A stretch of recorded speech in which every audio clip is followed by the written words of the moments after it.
Hi all, welcome back to the new section. In the last class we have discussed about communication, its concept, importance, then process of communication and types of communication. Today we are going to discuss what are the different barriers of communication. Barriers means what are the hindrances in the process of communication. So let us start with the barriers of communication.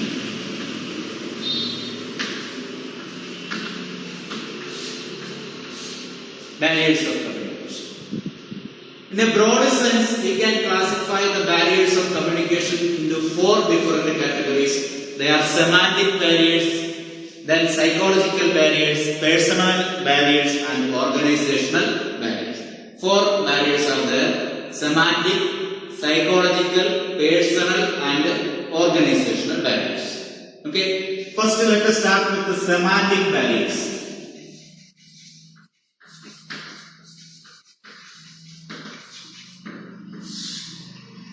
What do you mean by the word semantic? Semantic is a term which is used in linguistics. That means this is the word which deals with the meanings of words and sentences. Deals with the meaning of words and sentences. That means it is concerned with the problems or obstructions in the process of encoding and decoding of message in words and expressions. That means in the process of communication there are two steps: encoding of message and decoding of message. Both at the time of encoding and decoding of message, there may arise some obstructions or problems due to the use of certain words or expressions which are having different meaning, or some wrong words or expressions. So the problems or obstacles or barriers caused due to all those things can be called as semantic barriers. There are various semantic barriers. We are going to discuss one by one. First one is badly expressed messages.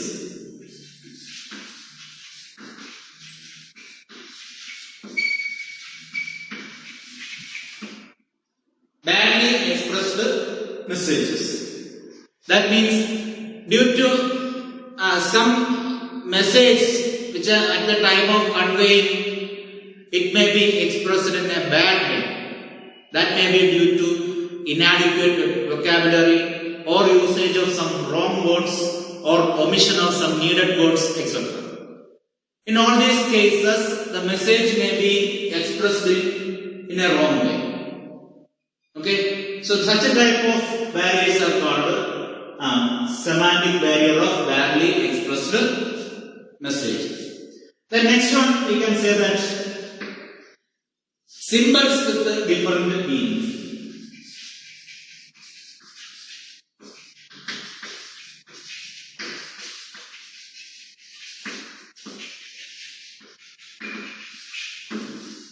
Certain words or symbols are there which are having different meanings. So at the time of conveying the message, which meaning or which assumption the sender perceives, in the same way it should be received. Okay, so at the time of sending the message, what the sender means, in the same way the communication should be consumed or received. Otherwise, it will convey a wrong message. So that may be due to the usage of the words may have different meanings. For example, we can say an example here. First here it says, what is the value of your chain? What is the value of your chain? A sentence. Next says that I value relationships. These are two sentences. Okay. In the first sentence, it says that I value. What is the value of the chain? The word value here is used, and here also is used. In the first sentence, it says that what is the price of the chain you are wearing. Next sentence says that I value relationship. So there the value is used in a different way. Okay. So that's what, in the same way, which manner it's expressed, in the same way it should be perceived or received. Okay. Otherwise it will be wrongly conveyed. The next one, faulty translation. Faulty translation. So at the time of translating a message from one language to another language, it should be properly translated. And the translator should have good command in both the languages. Okay. For example, a conversation or a message is translating from English to Hindi or English to Persian or in any other language. So in that case, the translator should have a good command in both the languages. Otherwise, the message will be wrongly translated. So that is regarding translation of translation barrier due to lack of knowledge about the language. Sometimes lack of proper attention regarding some symbols or something used in the sentence, that can also affect wrongly. For example, there is a sentence, it says that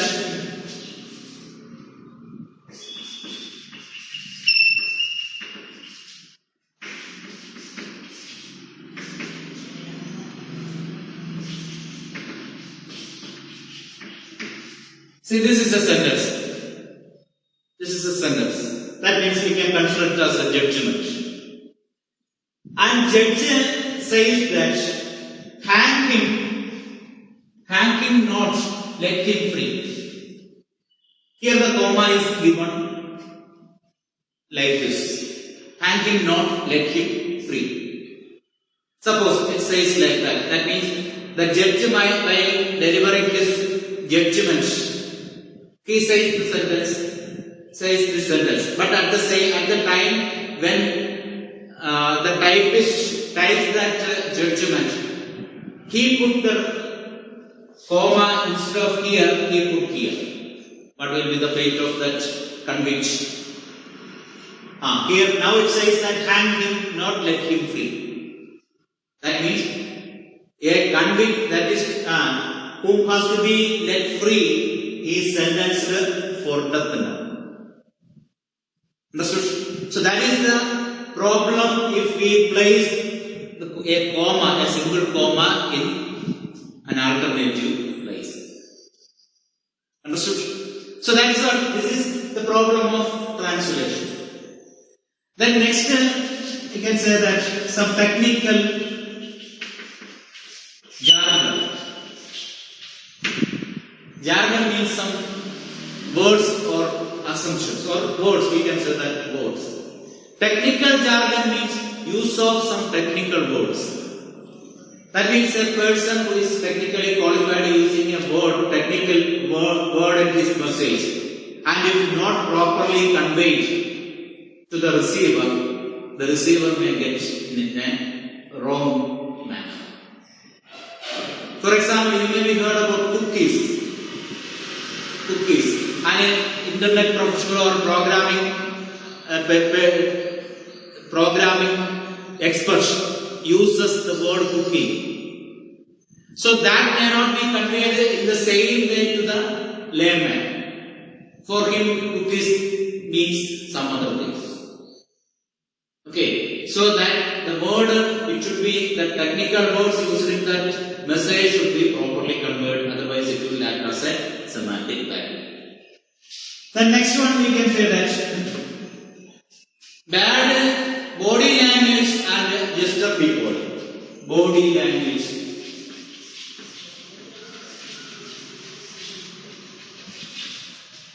Body language and gesture people.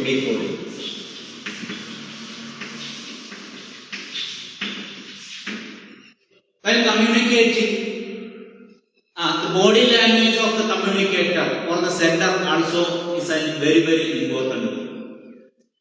Suppose a man is holding someone with a pleasant and happy face.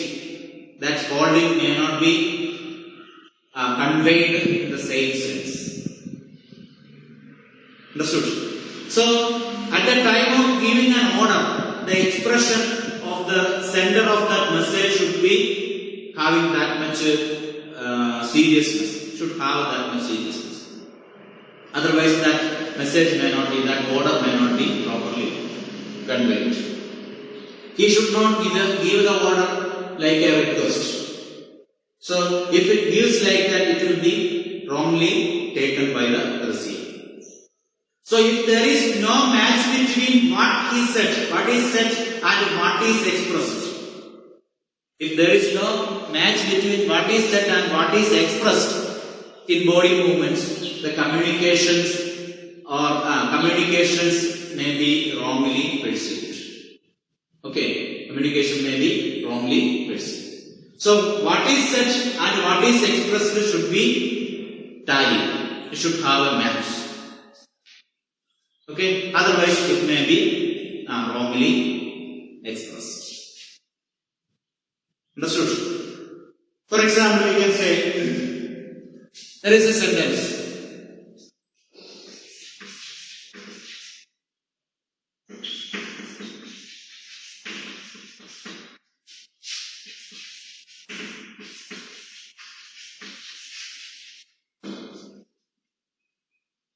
I didn't expect this from you. This is a sentence. This can be conveyed in many ways. At the time we convey this message in each different ways, it has different meaning. For example, here I am posing first here. I didn't expect this from you. I didn't expect this from you. What it means? You have done like this to many people, but for me, I didn't expect.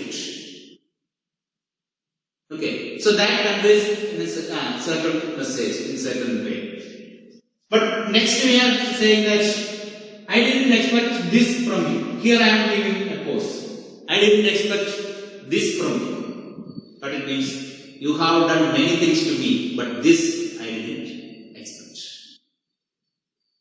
Understood? Then it says, here I am giving the pose. I didn't expect this from you. I didn't expect this from you. What it means? Many things have happened or many things are done by many people to me, but you, I didn't expect this from. Okay. So in the same way, a sentence can be expressed in many different ways.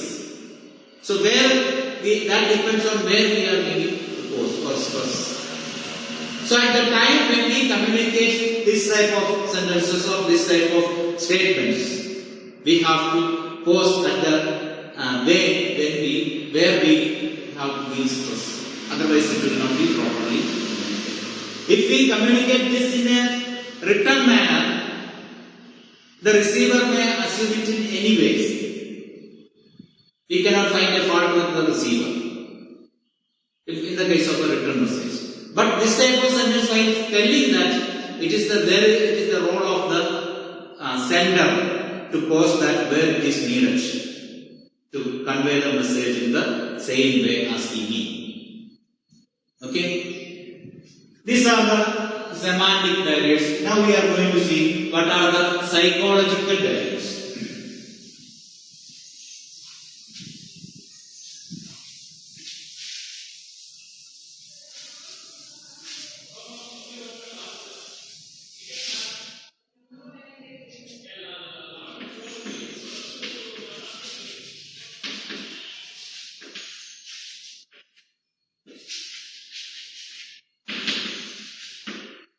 What are the psychological barriers of communication? Because of the mental status of people, communication may not be properly conveyed. We are going to see that what are the different psychological barriers. First one, premature evaluation.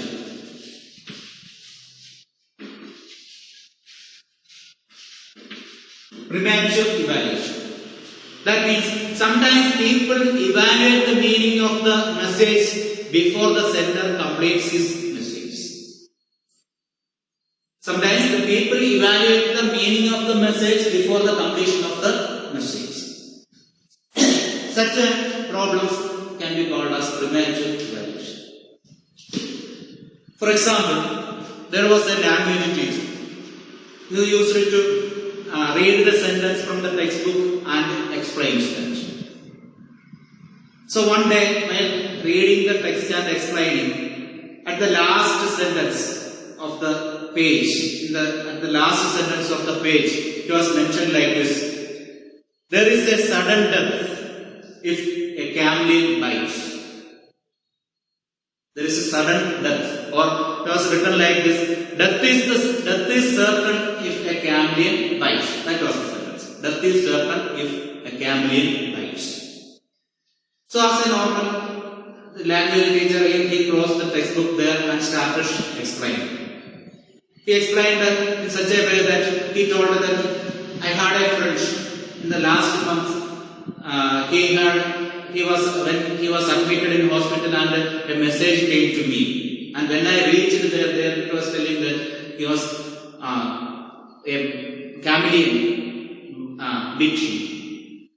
So due to that, he was hospitalized, and he was his condition was very pathetic. He was suffering from severe pain, and he was even unable to talk anything. But in front of me, only after some time, he took his last breath. The cause was the bite of the camel.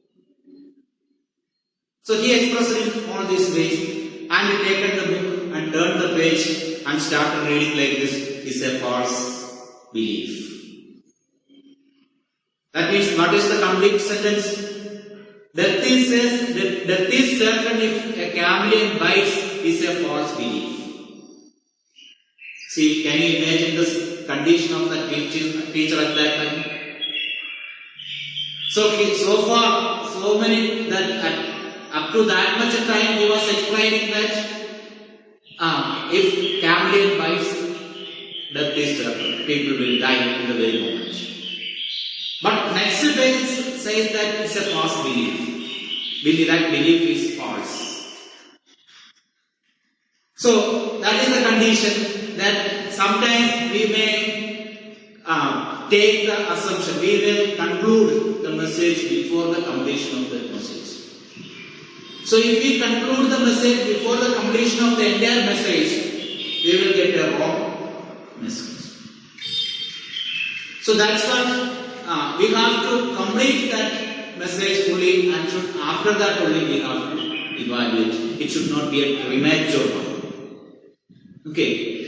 Then let us see the next category: lack of attention. Lack of attention. Lack of attention is another important psychological value. Here it says that if the receiver is sitting with a preoccupied mind, he will not listen to the message what he gets. So in such a case, the message may not be conveyed properly. For example, a subordinate is coming with a complaint to the superior, and at the same time he may be giving his concentration fully on the files he is verifying. And at that time, if the subordinate says something, it may not be properly conveyed to the superior, because he is sitting with a preoccupied mind. Okay, so that also will act as a barrier of communication. That means the preoccupied mind of the receiver and the resultant non-listening of the message act as a major psychological barrier. Okay. Then next, loss by transmission and poor retention. Loss by transmission and poor retention. That means while transmitting the message, some part of the message may be missed. So in that case, we may not be able to understand the communication problem. For example, in the case of radio, where if you are listening a song in radio or news in the radio due to bad signal, that bad signal due to weather, bad weather or some rain or something if happens, we may not get the complete message. And sometimes due to retention problem, bad retention, retaining something in our memory. If that arises, that problem if it is there, we may not conceive or we may not receive the proper meaning of the communication. Okay? Then next, distrust. Distrust. That means if a person who is receiving the communication or the receiver of the communication is having lack of trust on the sender of the message, he may not receive the communication properly.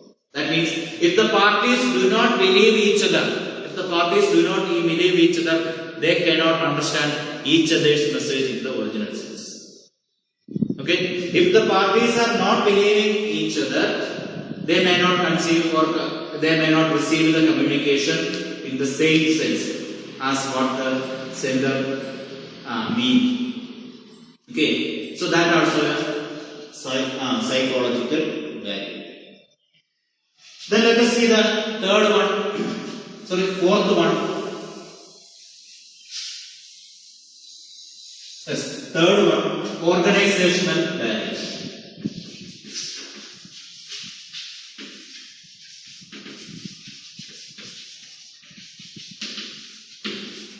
Organizational values. The third category.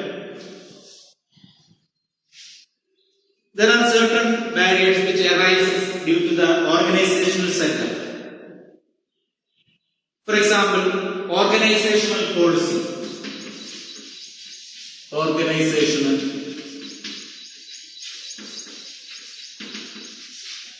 The policy of the organization also may act as a hindrance of passing the communication. That means if the organizational policy, whether if it is explicit or implicit, is not supportive to a free flow of communication, it may hamper the effective communication. If the organization policy does not permit a free flow of communication, free communication is not permitted in an organization. That has to pass through various channels. It may affect or it may act as the hindrance of communication. Okay? Then the rules and regulations followed in the organization.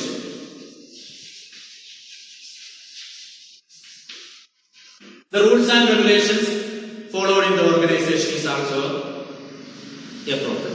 That means sometimes it will be given in the rules that employees are not allowed to communicate directly to their superior or superior. So in that case, they may hesitate to communicate. Communication stops there. Okay. So the rules and regulations followed in an organization also may act as a barrier of communication. Then let us see status. That means the status of the superior may create a psychological distance between him and his subordinate. His superior maintains a special status and he himself believes that I am higher than or very much higher than my subordinate. He may not allow his subordinate to communicate properly. So the status of superior, it may create a psychological distance between him and his subordinate. That also may act as a barrier of communication. Then next we can say that complexity in organization structure. Complex structure of organization.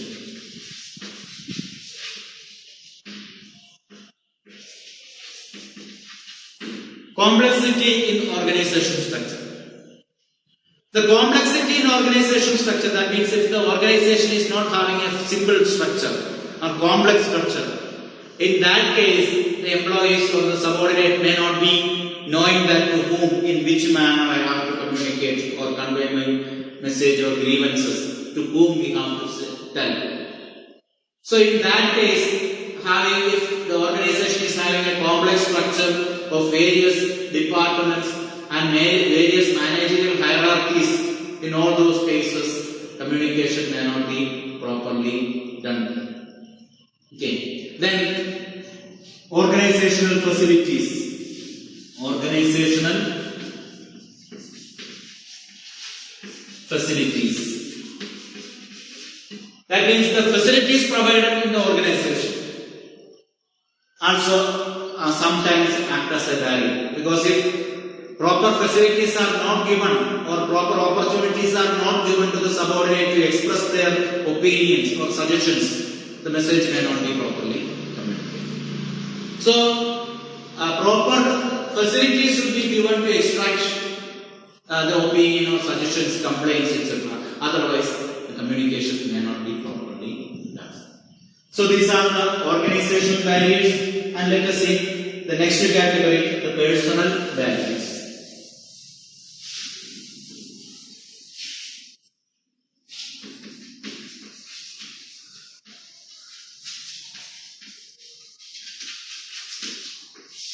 Personal barriers of communication. Which are the personal barriers of communication?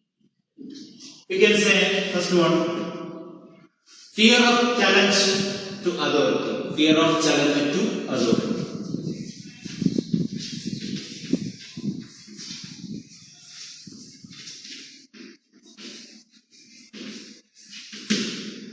If a subordinate believes that if I say this to my superior, he may feel that I am challenging him.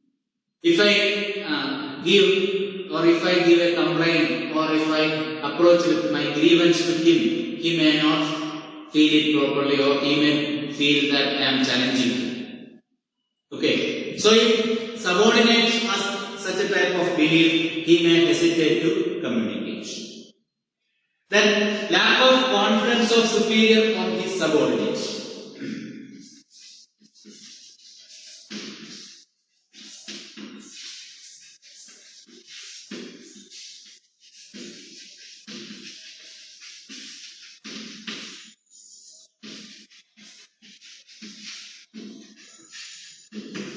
Lack of confidence of superior to his subordinate. Sometimes the superior himself may not believe his subordinate, may have no confidence upon his subordinate. In that case also, communication may not be properly takes place. Subordinate may hesitate to communicate, or sometimes even if the subordinate communicates, superior may not take it in the right sense. Okay. Then unwillingness to communicate.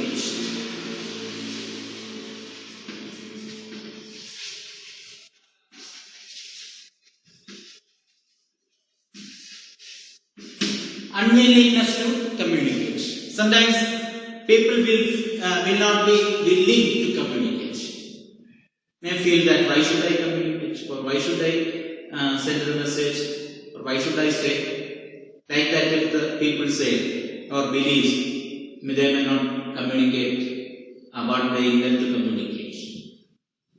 Okay, can I feel that even if I tell, they may not take any action. So in that way, if the person believes, he may not properly communicate what he wants to say. The last word we can say that lack of proper incentive.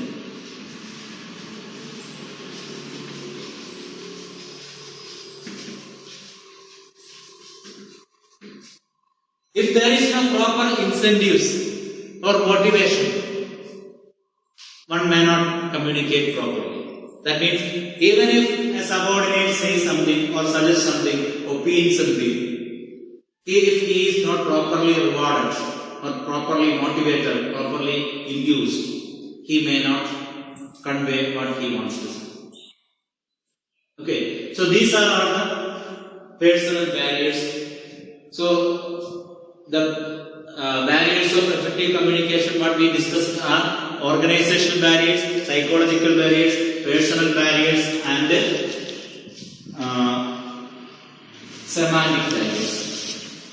Then let us see the last topic, importance of communication. Or what are the methods to improve effective communication?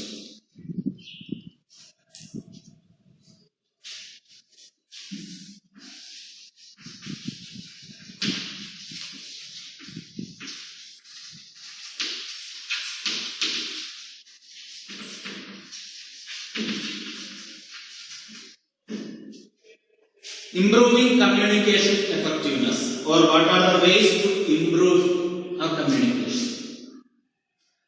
First one, we can say that clarify the ideas before communication.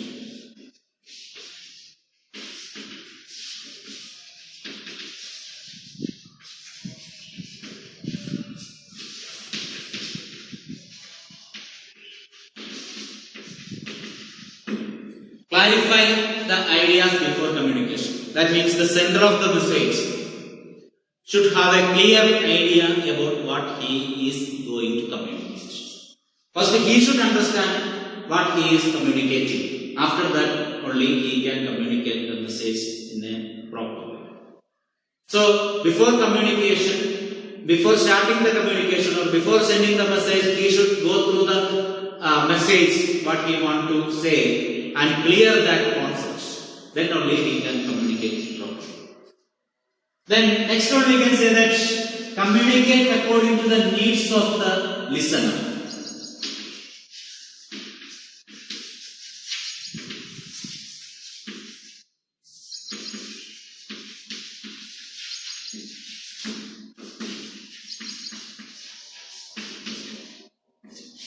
Communicate according to the needs of the people or the listener. To whom he is communicating, he should understand their needs. He should understand the needs of the person to whom he is communicating. So according to their needs, he has to communicate. If we are telling something to the children, we have to come down to their level to communicate. Otherwise, it may flow beyond their reach. So that should not happen. So we have to communicate to the according to the needs of the receiver. Okay. Then consult others before communication.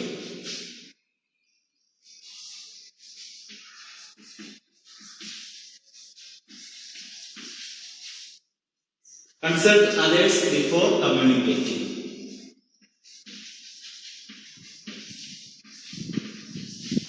Before communicating our message, we have to consult others. Others in the sense, we have to consult the experts. Okay, suppose we are not going to communicate something to our receivers. So, what is the content of the message? Some people will be there who are experts in the matter which are explained in that message. So if we are not properly understanding what is inside the message, we have to consult with the people who are expert in that area.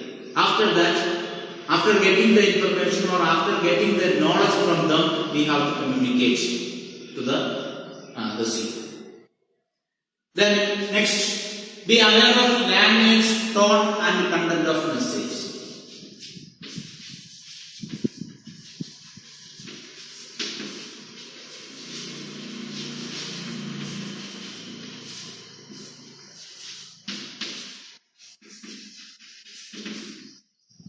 Be aware of the language of the message.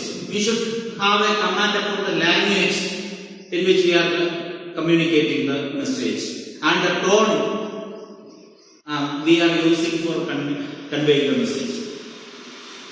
Understood? If we are conveying a message with an improper tone, it may not be conveyed properly. Sometimes if we are explaining something which are important, what we will do?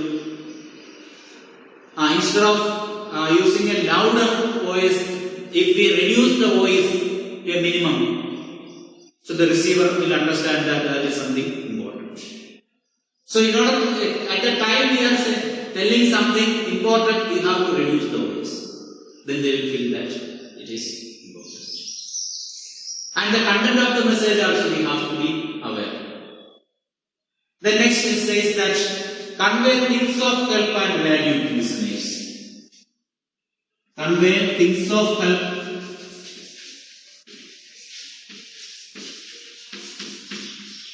and value to listeners. Convey things of help. That means if the sender understands that it may not be conveyed properly, he should give some help, or he should help his listeners to understand the concept. And we have to value the listener. Means we should understand the situation of the listener. Then only we have to communicate. If the listeners are already tired and not in a mood to listen what we are saying, it is better to stop there. Okay, so we have to value them and communicate according to the needs. Then next, ensure proper feedback.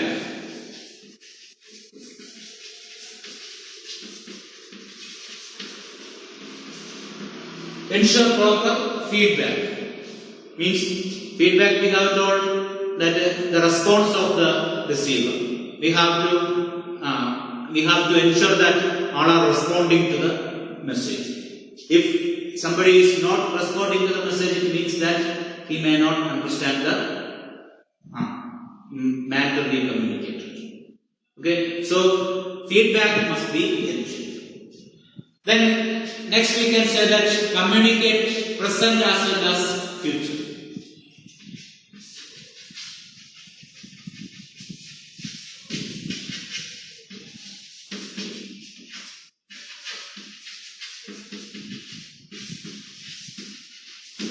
Communicate for the present as well as for the future. What we are communicating now should be useful for them in future also. Okay, so it should be capable to satisfy their present needs as well as for their future needs, or should be useful for their future also. And next says that it should have follow communication.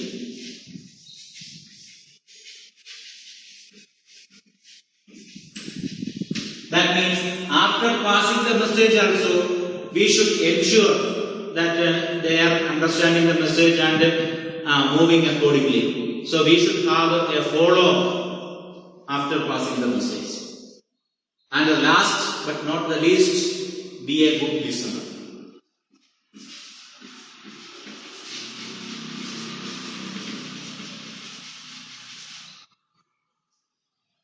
A good communicator is a good listener also. So before telling something to somebody, we should be ready to listen them first. First listen the receiver, and after that we can communicate. So be a good listener. So these are the various techniques for improving the communication effectiveness, or improving the effectiveness of the communication. Okay, so today we have discussed what are the various barriers of communication and how to improve our communication. I hope all of you understood the concepts. Okay.